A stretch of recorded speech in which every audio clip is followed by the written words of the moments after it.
The Mariners have been linked to one of the top starters left on the trade market by none other than Jon Morosi. We will talk about if that trade even makes sense, and as well as all the other things that Morosi has gotten wrong. And then we'll talk a little bit about the international free agent signing period coming up in the next couple of days. Thank you so much for watching episode 49 of the Hit It Here podcast, part of the Bleav Network. Joe, how are you? I am doing very, very well. Glad we're bringing that segment back because it's a good day. And it's a good day to leave us a 5-star review on your preferred audio platform. If you're listening to us on Spotify, Apple, or whatever other ones, leave us a review. It'd be greatly appreciated. If you're watching on YouTube, make sure you're subscribed and you like the video. But things that we don't like, Colton, is when Jon Morosi's just yapping. Okay? There's been countless times this offseason where it just seems like we log on to Twitter. We're seeing something if anything's happening in terms of the Mariners. And Jon Morosi has dropped another, I don't want to say a bomb because that's reserved for passing, I think. He's the one that you want to look out for. Morosi, it's a stinker, okay? And this newest one, I think it might be the most far-fetched out of any of the ones that we've come across so far. And so it's Dylan Cease, okay? A guy that has been in the trade conversation the entire offseason because the White Sox and Chris Getz, they're like, we're just going to blow it up. No one's off the table. Why not? Let's just trade everybody. And as far as destinations go, the Mariners and Dylan Cease never really felt like a very good mix. And I don't know even where this is coming from Jon Morosi, if I'm being honest with you. Yeah, honestly, like this whole trade idea for Dylan Cease to the Mariners, I wouldn't put a bet on it. But you know what I would do? Is put a bet on Bet Online. With NFL playoffs right around the corner and the NBA season in full swing, Bet Online has you covered with all the up-to-the-second odds, news, and scores. And I would be remiss if I did not mention the national championship for college football. The University of Washington Huskies are in the Natty, baby. Go Dogs, January 8th against Michigan. It's going to be a banger, so make sure if you guys want to place a bet on it, Bet Online is the place to go. They've got additional odds, lines, trends, and info available to you both on desktop and mobile, so you can access the world's best wagering information anytime, any place. If you want to place a straight bet, check out some parlays, maybe, or wanted to place a bet on some player props, Bet Online has you covered there.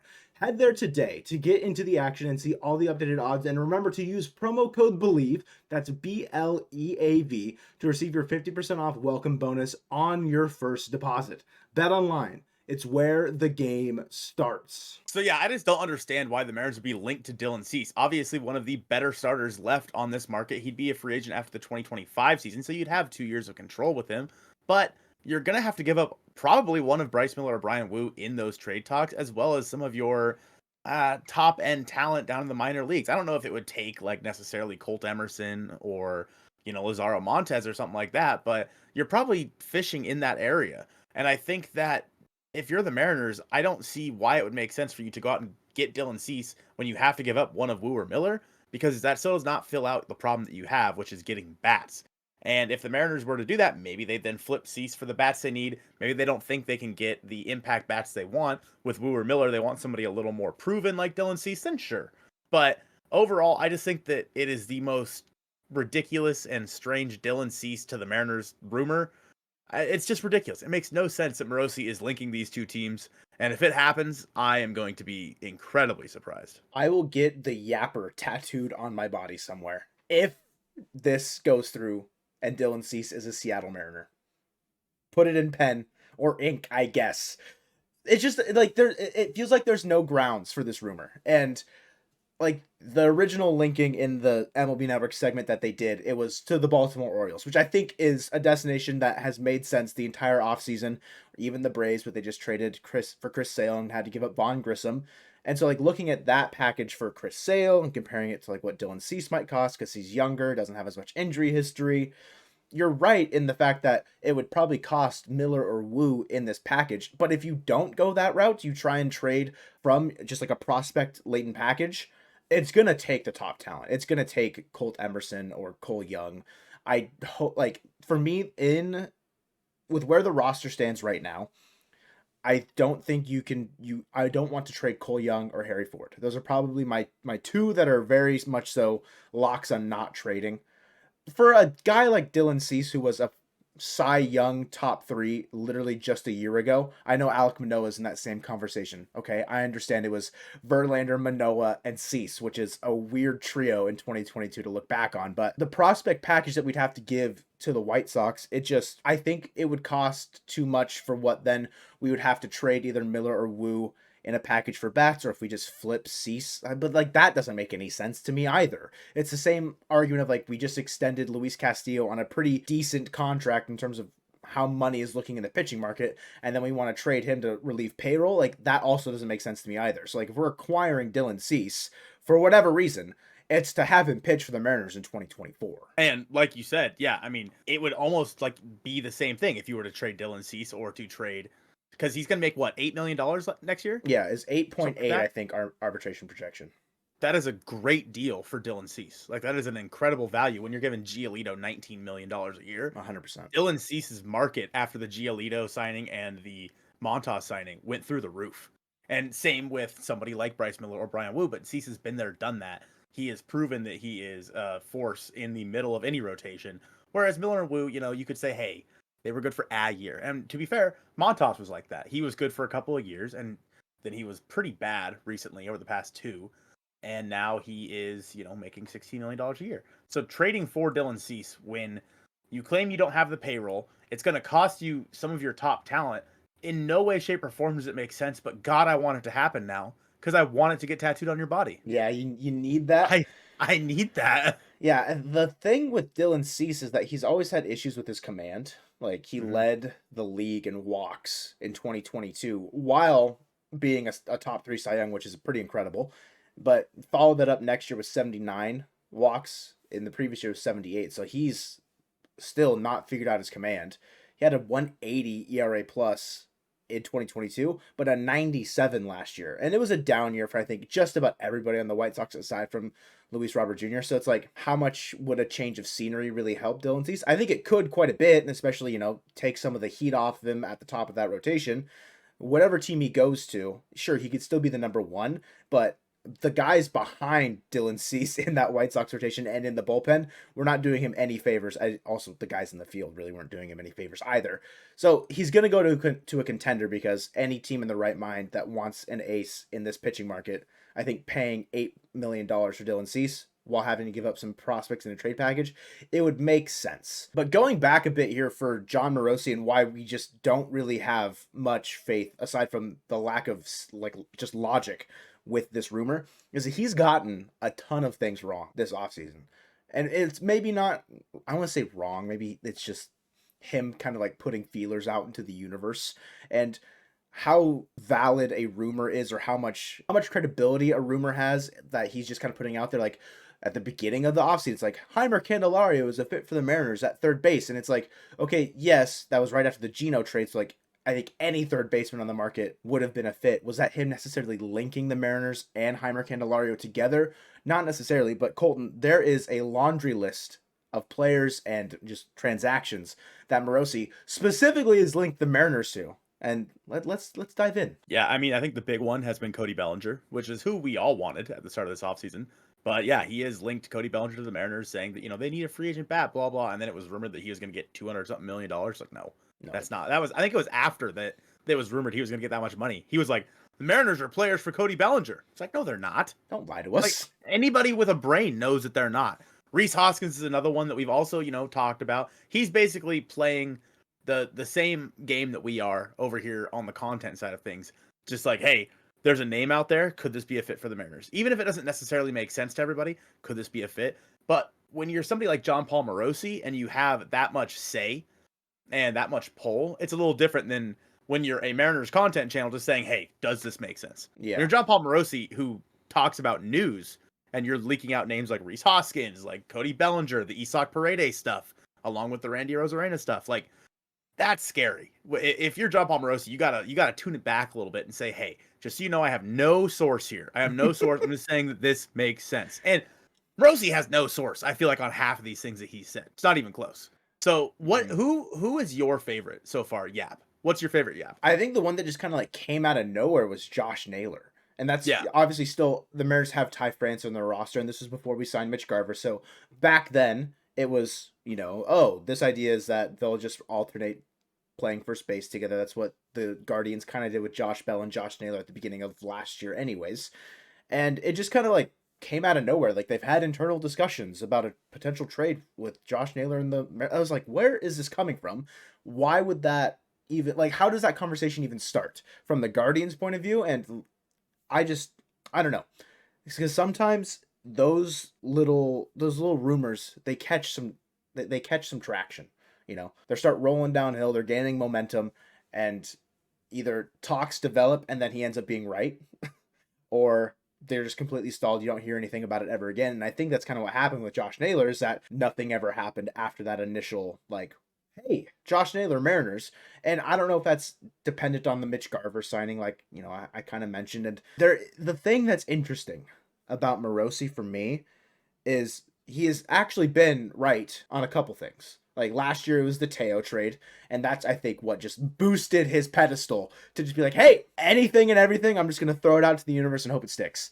And he did mention Mitch Garver as a potential fit, saying like Soler and Martinez might not be the right market for them, but Garver could be. It's a guy to watch out for. And lo and behold, Mitch Garver was the guy. But Colton, who has been your favorite Yap? Is it Bellinger? I feel like it's got to be Dylan Cease, just because it's just the one that makes the least sense. When you were explaining it to me yesterday, No, so pull back the curtain a little bit. All right, friends of the channel, I did not watch what had been talked about in that. I was at work, so I didn't get to see like what was talked about in that little clip of JP Morosi. I thought he was saying that it would make sense for Dylan Cease to get traded to the Orioles, or the Orioles to look for the Mariners pitchers. I had no idea that he had said that the Mariners should or might try to acquire Cease. like there'd be players in that It conversation. just makes zero sense. And like that's why I think it's so funny. The other ones make a little bit of sense. Like at least, Bellinger, it'll never happen. Like money-wise, it'll never happen. But the fit is there. With the Mariners, the fit is not there. It's just not. Why would the Mariners go out and do such a high-profile trade for someone like for someone like Dylan Cease when they need to use their arms? Like maybe after they trade Woo or Miller, sure. And then, if they trade Brian Wu and they give a prospect-laden package for Dylan Cease, I can see it. But at this very moment, it makes zero sense to me. It's got to be my favorite one of all of them. I just think it's so funny. What do you think is the one that is still out there in the open that could kind of come to fruition? Like that might the dice might land on the right ones here for Morosi. The 8 ball says yes. I feel like it's the Paredes Rosarena trade. Okay, like, still on that one. With the value of pitching right now, I feel like that if you are the Mariners and you give up like Brian Wu plus, I don't know, maybe like a reliever or something like that, and then you could probably get both of them. Like I don't know if you get it just one for two deal. Yeah. But I think that if you're willing to give up one of the starting pitchers that you have for a guy who's making a little bit of money in Randy Rosarena, and then Paredes, what was he making? Like 3 million? 3.4 or 4.3. I don't know. So that basically caps you out at that $25 million you've spent this offseason with the 13 million you spent there. But I think it makes the most sense. It is the Rays should still be looking for starting pitching, and the market is slowly dwindling. So I think that of all the things that he's mentioned, that one makes the most sense. Josh Naylor, I don't think makes any sense. I don't know. What about you? The one that makes the most sense would be, I think, Kepler. But I don't know how much steam that's going to... Like, I think that one has fizzled out the same way Josh Naylor has, for whatever reason. And I don't think... maybe it's like there's like a hang-up in trade talks or whatever. And maybe they're just kind of like waiting on the dust to settle for certain moves like Chris Sale and Von Grissom having some sort of impact, or like... that could be completely unrelated to any conversation the Mariners are having, which it probably is, because, why would teams really care about... If, like, they're not making deals with the Mariners, like, they're not going to... Like, it's not going to matter. But I don't know if I have like a favorite one really. It's just kind of like I just want to see all like where they all end up at and see how far off he was. Kind of a thing. I mean, obviously Candelario went to the Reds. Yeah. Whatever his deal was, I don't remember what it was. At this 3 point. years, 45. Is that what it was? Yeah, 15 million a year. That. I don't know. I think that it's just like Morosi's just throwing things out there, and like I said before, we do that. I see you guys in the comments, all right? We're roster baiting. We know. All right. Have you seen the beef on Twitter between Red Sox and Mariners fans? Oh, about the value of like Cutter Crawford would be like this like highly touted pitcher if he was on the Mariners, but since he's on the Red Sox, he's booty cheeks, and then like Switch tweeted something like the same picture format of like Tristan Cassis saying like if he was on the Mariners, he's just like a boring 260 hitter, but like when he's on the Red Sox, he's got the aura and he's like the like whatever. I'm surprised nothing has come out from Morosi or like outside of just I think the Twitter sphere of like roster kind of like projecting and trying to figure out trades and stuff for the Mariners and Red Sox. And I don't know if there's anything even going on there. Like, sure, there's a fit in some capacity that the Red Sox need young-ish, controllable pitching, and they have tools or players that the Mariners could theoretically want. But with it just like over the last couple days, it seems like Mariners and Red Sox Twitter are at war over the fact that they think Logan Gilbert is a bum and that like Jarren Duran is God. To some capacity. Brian Wu for Vaughn Grissom, thoughts? Like if they were to go back in time. No, with the Red Sox. Why would they do that? Because he's better. Because Brian Wu's better than Chris Sale. I said it. It's true. You said it. If he can stay, well, I don't. You can say if he can stay healthy. Yeah, but both of them. Take a look at Chris Sale. Yeah. Yeah. I just think the value is just different because Chris Sale, if he's healthy, going into a position where he's going to be a number 3 or number 4, probably behind Strider, Fried. He's not going to have to be as, I think, like worked as intensely in a very like winning environment with Atlanta. Whereas like Brian Wu, like you don't know necessarily what you're going to get. But I don't know. It's the same conversation because you don't know what you're going to get with Chris Sale. And Wu was young and controllable. Yeah, I'd probably do Wu for Vaughn Grissom, realistically. But if I'm the Mariners, I want more than just Vaughn Grissom. Yeah. Like if we went back in time, one more piece, because then we're getting greedy. I feel like we wouldn't want that, right? No, was Jeff Passan or was it Morosi? It was Passan. Getting a little greedy and yeah. What a guy! Oh, that came back to bite. You know what I'm really greedy about, Joe? What's that? Is our international draft prospects. Thoughts? Why would you say such a thing? There's nothing to be greedy about. I disagree. I want them all. You want them all? Well, too bad. You're only going to get 2 of the top 50, which I think it's the same that we got in 2022, right? It's Felon and Celestine and then Jeter Martinez. Yeah. Well, in 2023, Colton, the Mariners are back in it. Yes, sir. Really good transition on my part. You guys are welcome. You're so welcome. Apologies in advance for any mispronunciations because names can be weird. But Joe Doyle, all the way back in September, by the way, has kind of created a thread around who the Mariners could be targeting in the international draft talent pool. And one guy, he's out of the top 50, but he's a Venezuelan catcher, and his name is Gabriel Gaunches. And I'm not going to try and put an accent on it because you guys don't want to hear that. But catcher, he's obviously, all these international prospects are going to be very, very young. But Joe Doyle was kind of detailing how it seems like he's got a good chance to develop into an everyday catcher. He's got a physical frame. He was just taking really good strides in terms of just overall athleticism and just things that make up a ball player, like hit tool, like overall framing, blocking, specifically for catchers. And he was developing at a pretty good rate. I haven't seen anything else about him specifically, but I mean, adding catching depth into the prospect pool for the Mariners is never a bad thing, especially it's a pretty premium position, I'd say. Can't be like the Pirates and have 2 in the top 100.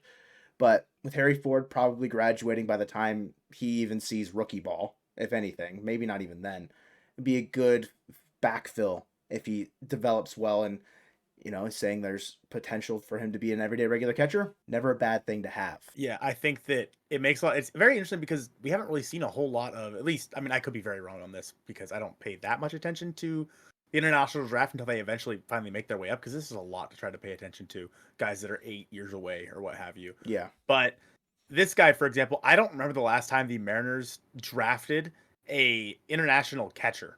And again, I could be very wrong. It could have happened last year for all I know. Accent, I'm sure, will correct me in the comments. Yeah. But I think that if the Mariners are seeing something with this guy, a guy who can stay at the catching position, and I think he's probably 16, 17 years old at the most, I would assume. Yeah.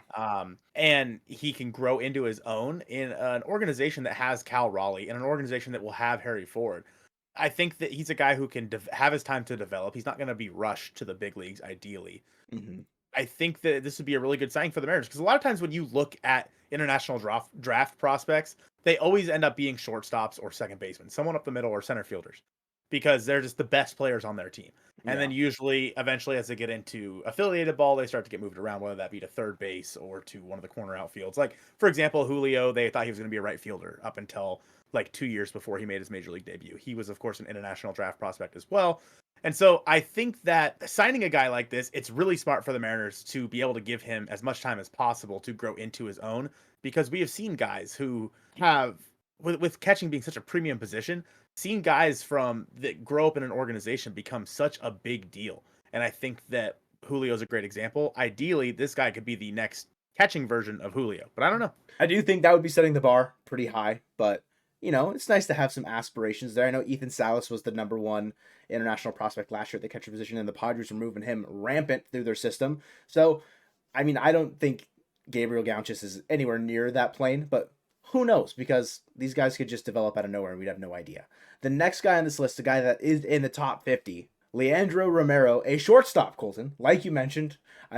The premier position for a lot of the international draft pool here, but overall scouting grades across the board, it's just 50s across the board. And these can change overnight. Like whether or not his 50 hit, 50 power is going to stay, right? This is all very early on. He's 17, he's 6'1", saying that he's got a ton of bat speed and has plenty of raw power that can increase as he fills out his frame is part of the scouting report. To me, that honestly sounds like more of a third baseman if we're going for like raw power, but also shortstop, like prototypical build has changed a ton in the last, I want to say like 3-4 years, where that like insanely athletic power, just like 5-tool shortstop is very prevalent.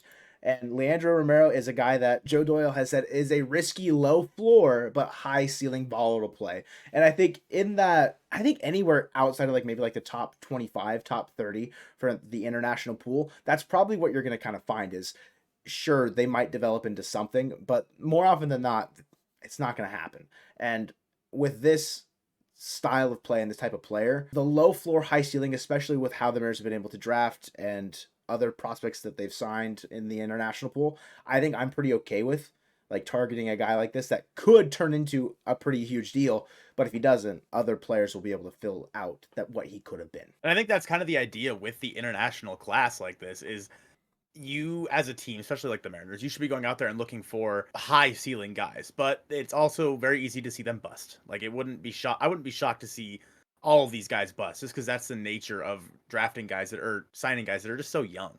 And I think that if you're the Mariners, you need to be going out there and trying to find the highest ceiling guys, because if you hit on them, like Julio, for example, then you're going to get an all-star MVP caliber player with a lot of these guys. Whereas when you're going through the regular, not rule 5, the regular draft, you're kind of more in like a slotted, you draft here, you get what you get.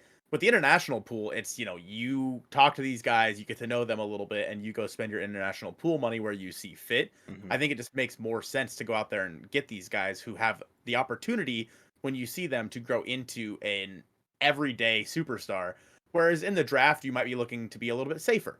And I could be wrong on how scouts look at it, but I think that when you're looking at Venezuela or the Dominican or something like that, where the Mariners have these centers, I think there's one in the DR. I Yeah. don't know if there's one in Venezuela or not, but they get to look at these guys probably year round, I would assume, once they bring them in. Mm-hmm. And so if Joe Doyle thinks that this guy has a super high ceiling, I think that the Mariners are hitting on him. Maybe, give it 4 or 5 years before we really know anything. Yeah. But if the Mariners go out there and sign him and he does grow to what everyone thinks he could be, this could be a big win for the Mariners. Yeah, he was from the DR, and the big one for this international signing pool that's happening in what, like a week, maybe like 10 days, I think it's on the 15th, is Dawell Joseph. And he is 16. He's 6'2", 175. He's in the top 10. He's the 7th ranked international prospect for this class. And for his scouting grades, again, it's around the same, just like 50 mix of 55s and 50s across the board. Obviously higher than Leandro Romero because, well, he's in the top 10 and the other guy's not. For good reason, because there's a lot of good raw talent and skill. It seems like with Joseph, saying that it's a similar build to Byron Buxton, which kind of scares me because injury history, but Let's not think about that. An athletic shortstop with plus speed potential, and saying that maybe he could move even out to center field because like he's super athletic, big power speed combo guy here. To me, it just screams like another Celestine signing in a way. Because I mean, he was the second overall prospect last year in the international class. Maybe he sticks better at short, and then Joseph maybe moves around just because maybe he grows into a different position or what have you. How you're saying like they are currently playing shortstop or whatever on their teams, but when they get to pro ball, they kind of branch out a bit. And it's another, I don't want to say like low risk or high risk, but I don't know. It just seems like when you're in this international class, it's hard to not be excited about players at the top of it because we've seen the Mariners hit on it before, and we've seen other like huge players in the MLB come over from the international pool and turn into superstars. Yeah, and we saw Celestin last year get comped to Francisco Lindor. Mm-hmm. And if this guy is anything like that, who knows what his comps would be? I don't have anything as to who he could be.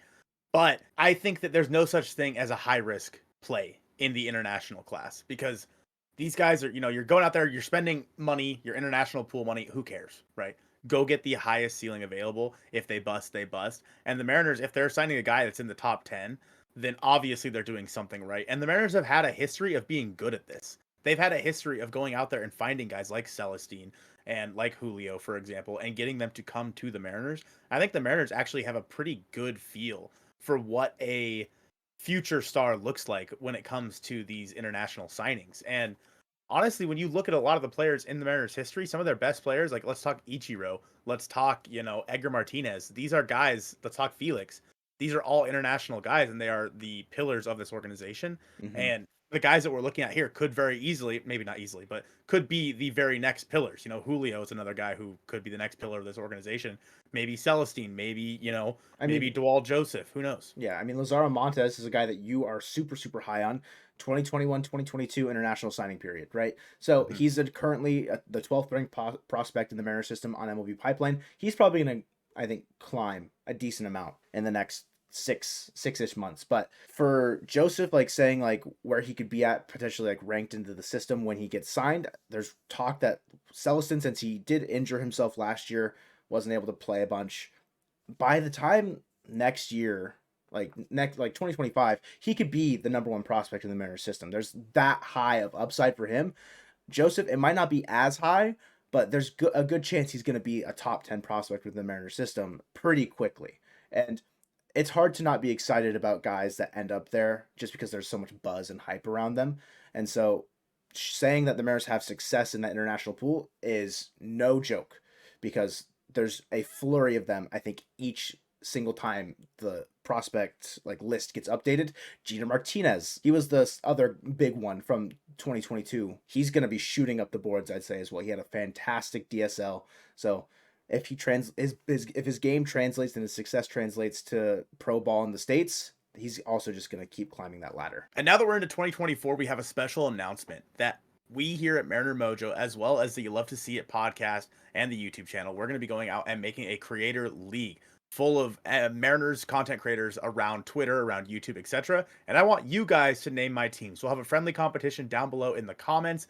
Whoever posts the best name down there, the one that I like the most, I will use that as my team name for the entirety of the year. So make sure to leave those down in the comments below. We appreciate you guys watching episode 49 of the Hit It Here podcast presented by Bet Online, and Go Mariners.